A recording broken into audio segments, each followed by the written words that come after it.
حي على الفلاح।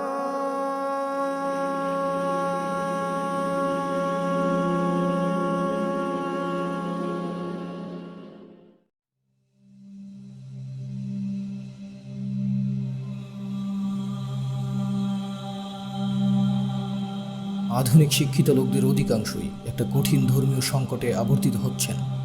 তাদের বক্তব্য হলো, ধর্ম কি মানব জীবনের জন্য সত্যি অপরিহার্য? অতীতে হয়তো তাই ছিল, কিন্তু বর্তমানে যখন বিজ্ঞান মানব জীবনের সমগ্র ধারাকেই পরিবর্তন করে দিয়েছে এবং বাস্তব জীবনে বৈজ্ঞানিক সত্য ছাড়া অন্য কিছুর আদৌ কোনো স্থান নেই, তখন উক্ত দাবি সঙ্গত হতে পারে কি? ধর্ম কি মানুষের জন্য স্বাভাবিকভাবেই প্রয়োজন, না এটা তাদের ব্যক্তিগত রুচি বা ইচ্ছা অনিচ্ছার ব্যাপার যে কেউ এটা গ্রহণ করছে আবার কেউ এটাকে প্রত্যাখ্যান করছে? এতে করে কি প্রমাণিত হয় না যে ধর্মকে মানা অথবা না মানার কারণে মানুষের কার্যকলাপে তেমন কোনো পার্থক্য পরিলক্ষিত হয় না?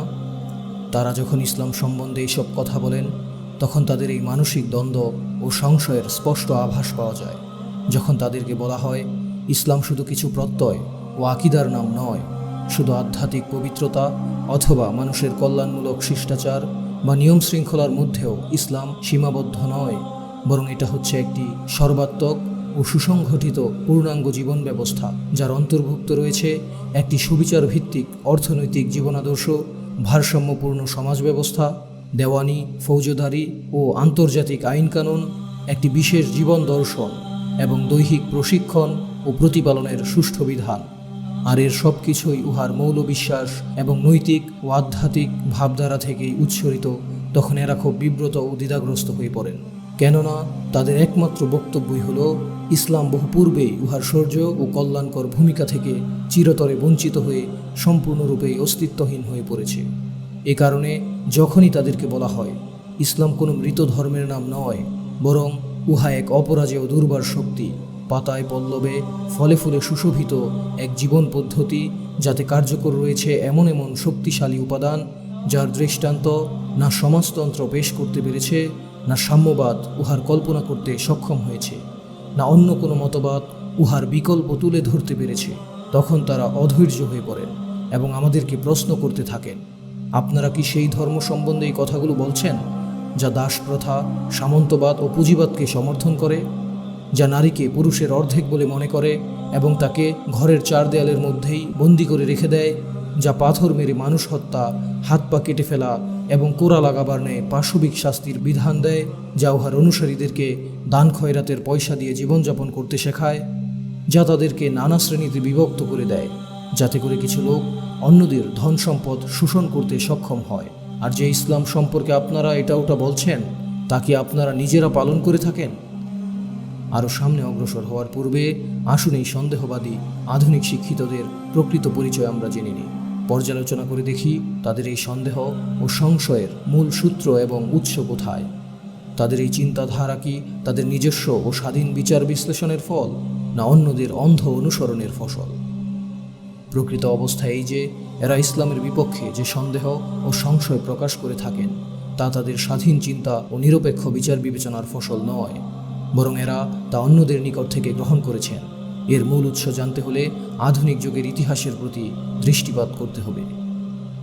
মধ্যযুগে ইউরোপ এবং ইসলামী বিশ্বের মধ্যে ক্রুসেড নামে কয়েকবারই ভয়ঙ্কর যুদ্ধ সংঘটিত হয়। অতঃপর উভয় পক্ষের মধ্যে বাহ্যিকভাবে সন্ধি স্থাপিত হলেও আন্তরিকভাবে কোনো মৈত্রী স্থাপিত হয়নি, ফলে পারস্পরিক বৈরিতারও কোনো অবসান হয়নি। প্রথম বিশ্বযুদ্ধের সময় ইংরেজরা যখন জেরুজালেম দখল করে নেয়, লর্ড এলেনবি প্রকাশ্যেই ঘোষণা করেছিলেন, আজই ক্রুসেডের অবসান হলো। সেই সঙ্গে আমাদের এই কথাও স্মরণ রাখতে হবে যে বিগত 200 বছর ধরে ইউরোপ সাম্রাজ্য ও ইসলামী বিশ্বের মধ্যে একটি বিরতিহীন সংঘর্ষ চলছে। তাদের চূড়ান্ত লক্ষ্য হয়ে দাঁড়িয়েছে যে কোনো পন্থাই হোক না কেন নিজেদের সাম্রাজ্যবাদী থাবা বিস্তার করে ইসলামের উপর তাদের নিয়ন্ত্রণকে দৃঢ় হতে দৃঢ়তর করে তুলতে হবে এবং সম্ভাব্য যাবতীয় উপায় উপাদান ব্যবহার করে নিজেদের ক্ষমতাকে অপ্রতিরোধ্য করে তোলার উদ্দেশ্যে ইসলামী আন্দোলন ও উহার দুর্বার চেতনাকে পর্যদুস্ত করে দিতে হবে। এক্ষেত্রে স্মরণীয় যে ভিক্টোরিয়া যুগের ব্রিটিশ প্রধানমন্ত্রী মিস্টার গ্ল্যাডস্টোন একবার একজিল্দ কোরআন পাক হাতে নিয়ে ব্রিটিশ কমন্স সভায় সদস্যগণকে বলছিলেন, মুসলিমদের নিকট যতদিন এই গ্রন্থ বর্তমান থাকবে ততদিন মুসলিম ভূখণ্ডে আমরা শান্তি ও নিরাপত্তার সাথে অবস্থান করতে পারব না। এ কারণে ইংরেজরা মুসলিমদেরকে ইসলাম সম্পর্কে বিমুখ এবং উদাসীন করে তোলার উদ্দেশ্যে ইসলামী আচার অনুষ্ঠানকে ঠাট্টা বিদ্রুপের লক্ষ্যবস্তুতে পরিণত করার জন্য মরিয়া হয়ে ওঠে এবং ইসলামের এক জঘন্য ও কদর্য রূপ উপস্থাপিত করতে শুরু করে দেয়, যাতে করে মুসলিমদের উপর তাদের সাম্রাজ্যবাদী বন্ধন দৃঢ় হতে দৃঢ়তর করতে পারে এবং তাদের পৈশাচিক উদ্দেশ্যসমূহ সফল করতে পারে। মুসলিমদের মাঝে তারা যে শিক্ষানীতি প্রবর্তন করে তাতে প্রকৃত অর্থে মুসলমান শিক্ষার্থীদেরকে তাদের দিন সম্পর্কে সঠিক জ্ঞান লাভের কোনো সুযোগই দেওয়া হয় না। এমনকি তাদের প্রতিষ্ঠিত শিক্ষায়তন থেকে সর্বোচ্চ ডিগ্রি হাসিল করার পরেও কেউ ইসলামের প্রকৃত মর্ম সম্পর্কে অবহিত হতে পারে না। সে সকল শিক্ষায়তনে তাদেরকে ইসলাম সম্পর্কে যে জ্ঞান দান করা হয় তার সার কথা এই: কোরআন পাক আল্লাহ তাআলার কিতাব, কেবলমাত্র বরকত ও সওয়াব লাভের উদ্দেশ্যে উহা পাঠ করা হয়। আর ইসলাম অন্যান্য ধর্মের ন্যায় মানুষকে ভালো মানুষ রূপে গড়ে তোলার জন্য নৈতিক চরিত্রকে উন্নত করার প্রেরণা দেয় এবং ওই সকল ধর্মের ন্যায় ইহাও ইবাদত বন্দেগী, ওজিফা জিকির, কাশফ কারামত এবং দরবেশি ও তাসাউফের একটি সমষ্টি মাত্র। ইসলামের পরিধি এতটুকুই। এছাড়াও ইসলামের সামাজিক ও অর্থনৈতিক ব্যবস্থা, রাষ্ট্রীয়, জাতীয় ও আন্তর্জাতিক আইনকানুন এবং শিক্ষা ও প্রশিক্ষণ পদ্ধতি মানুষের নিকট যে অনন্য সঞ্জীবনী শক্তির সন্ধান দেয়, সে সম্পর্কে শিক্ষার্থীদেরকে যে শুধু অন্ধকারে ফেলে রাখা হয় তাই নয়, বরং তথাকথিত প্রাচ্যবিদদের প্রচারিত ভ্রান্ত চিন্তাধারা এবং ধ্বংসাত্মক সংশয়ের অনুসারী করে তোলা হয়। আর এর একমাত্র লক্ষ্য থাকে তাদের মেধা ও চিন্তা শক্তিকে বিকৃত করে তাদের সাম্রাজ্যবাদী উদ্দেশ্য চরিতার্থ করার হাতিয়ার হিসেবে ব্যবহার করা। এই সাম্রাজ্যবাদী শিক্ষা ব্যবস্থায় শিক্ষার্থীদেরকে শুধু শেখানো হয়েছে যে সমগ্র বিশ্বে ইউরোপের জীবন ব্যবস্থাই সবচেয়ে উপযুক্ত ও সর্বশ্রেষ্ঠ। সর্বোৎকৃষ্ট অর্থনীতি ইউরোপীয় চিন্তাবিদদের সর্বাত্মক গবেষণার সুফল। আধুনিক যুগের সবচেয়ে উপযুক্ত ও নিয়মতান্ত্রিক রাষ্ট্রনীতি ইউরোপীয় পণ্ডিতগণই শত শত বছরের পরীক্ষা নিরীক্ষা ও অভিজ্ঞতার ভিত্তিতে রচনা করেছেন। শিক্ষার্থীদেরকে আরও বোঝানো হয়েছে মৌলিক অধিকার সর্বপ্রথম ফরাসি বিপ্লবী মানুষকে দিয়েছে। গণতন্ত্র এবং গণতান্ত্রিক জীবনধারা বিস্তার ও জনপ্রিয়তার সবটুকুই ইংল্যান্ডের গণতান্ত্রিক বিকাশের সুফল। আর সভ্যতা ও সংস্কৃতির প্রকৃত বুনিয়াদ রোমান সভ্যতা ও সাম্রাজ্যের সর্বোৎকৃষ্ট উপহার। মোট কথা, এই শিক্ষা ব্যবস্থা ইউরোপ ও ইউরোপীয়দের এক আকর্ষণীয় ও মনোমুগ্ধকর চিত্র তুলে ধরেছে। উহা দেখা মাত্রই এরূপ বিশ্বাস জন্মে যে ইউরোপ একটি গর্বিত অথচ মহান শক্তি। বিশ্বের কোনো শক্তি উহার মোকাবিলা করতে সক্ষম নয়। উহার উদ্দেশ্য চরিতার্থ করার পথে কোনো শক্তি কোনো বাধার সৃষ্টি করতে পারে না। আর এর বিপক্ষে শিক্ষার্থীদের সম্মুখে প্রাচ্যকে সবচেয়ে নিকৃষ্ট ও অবমাননাকর বলে উপস্থাপিত করা হয়েছে। ইউরোপের সম্মুখে প্রাচ্যের যেন কোনো মূল্যই নেই, বরং প্রাচ্যের অস্তিত্ব ও স্থায়িত্ব সম্পূর্ণরূপে ইউরোপীয় লোকদের উপর নির্ভরশীল। সভ্যতা ও সংস্কৃতি বলতে প্রাচ্যের নিকট কিছুই নেই। যতটুকু যা আছে তা এতদূর নিম্নমানের যে উহা পাশ্চাত্যের সামাজিক ও সাংস্কৃতিক পুঁজির মূল্যবোধের ছিটেফুটা নিয়েই কোনোরূপে বেঁচে আছে। সাম্রাজ্যবাদীদের এই রাজনৈতিক ষড়যন্ত্র একদিনে সফল হয়নি। মুসলমানদের নতুন প্রজন্ম জাতীয় স্বাতন্ত্র্যবোধ, স্বকীয় সাংস্কৃতিক ও ব্যক্তিত্ববোধ থেকে বঞ্চিত হয়েছে। ইউরোপ এবং উহার সভ্যতা তাদের মন মানসিকতা এবং চিন্তা শক্তিকে একেবারেই আচ্ছন্ন করে ফেলেছে। না তারা নিজেদের চোখ দিয়ে কোনো কিছু দেখতে পারে, না তাদের প্রজ্ঞা ও চিন্তা শক্তি কাজে লাগিয়ে কোনো কিছু ভাবতে পারে। তাদের পর্যবেক্ষণ ও চিন্তা শক্তি রহিত হয়ে গিয়েছে। ইউরোপীয় প্রভুদের সন্তুষ্টির বিধানই তাদের কর্তব্য হয়ে দাঁড়িয়েছে। ইসলাম সম্পর্কে এই বেচারাদের জ্ঞান খুবই সীমিত ও অসম্পূর্ণ এবং তাদের পাশ্চাত্যের শিক্ষকদের নিকট থেকে গৃহীত। অনুরূপভাবে সাধারণ ধর্ম সম্বন্ধে তাদের ধ্যান ধারণাও ইউরোপীয়দের আপত্তি ও সন্দেহের প্রতিধ্বনি মাত্র। বলা বাহুল্য, প্রভুদের দেখাদেখি তারা ইসলাম সম্পর্কে নানারূপ ভিত্তিহীন প্রশ্নের অবতারণা করেন।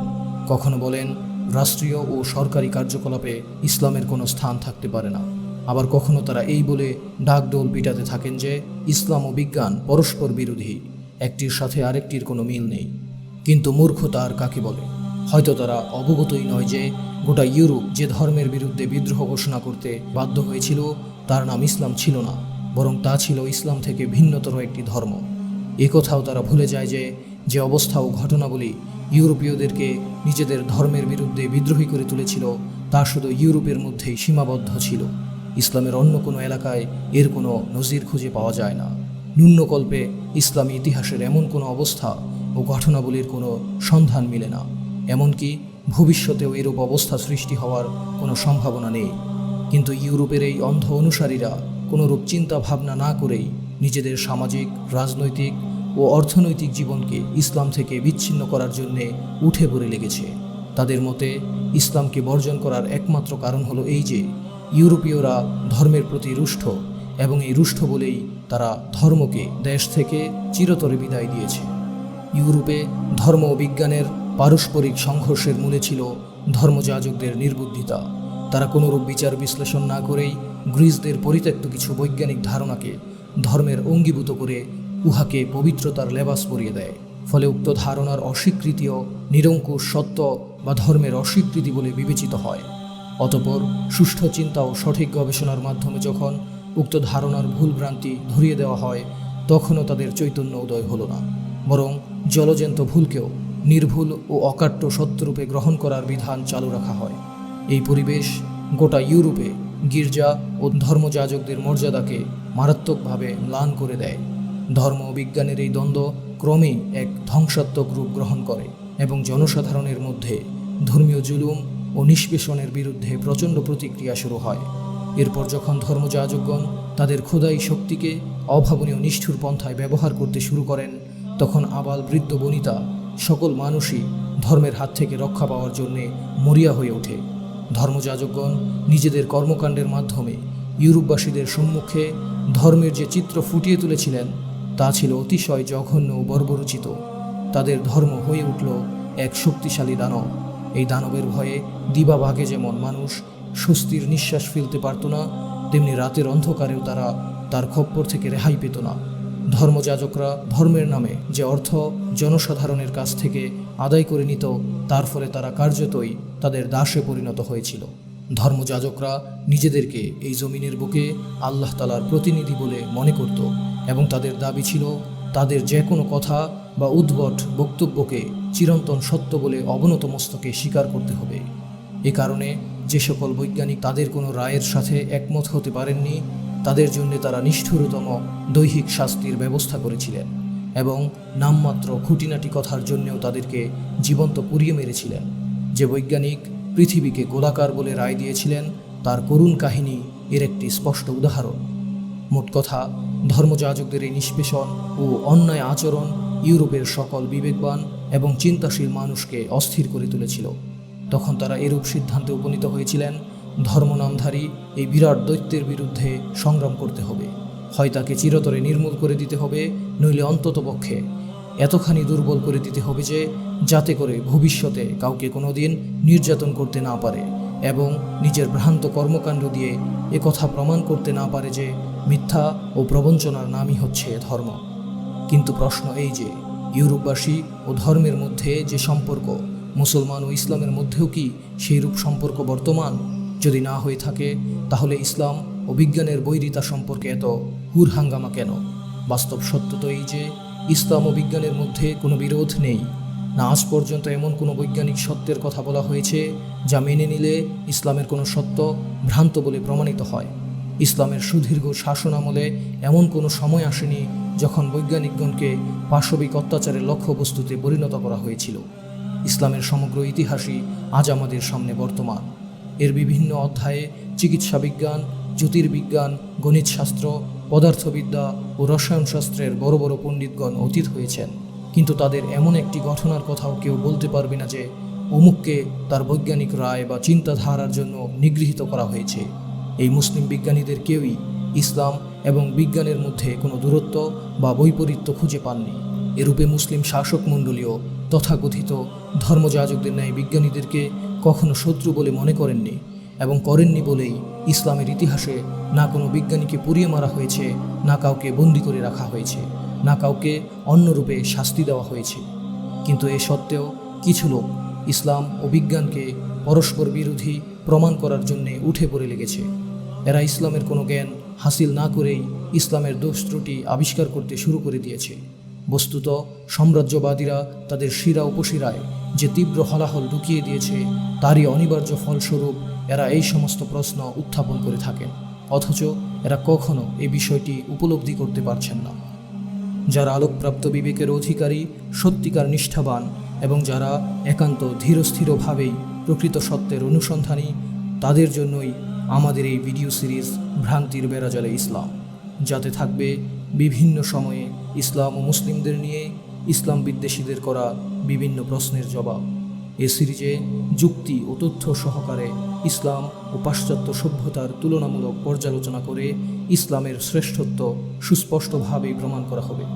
তাই পরবর্তী পর্বগুলো মিস না করতে চাইলে এবং আমাদের সাথে সংযুক্ত হতে চাইলে সাবস্ক্রাইব করতে পারেন আমাদের ইউটিউব চ্যানেল এবং একই সাথে ফলো করতে পারেন ফেসবুক পেজটিকেও।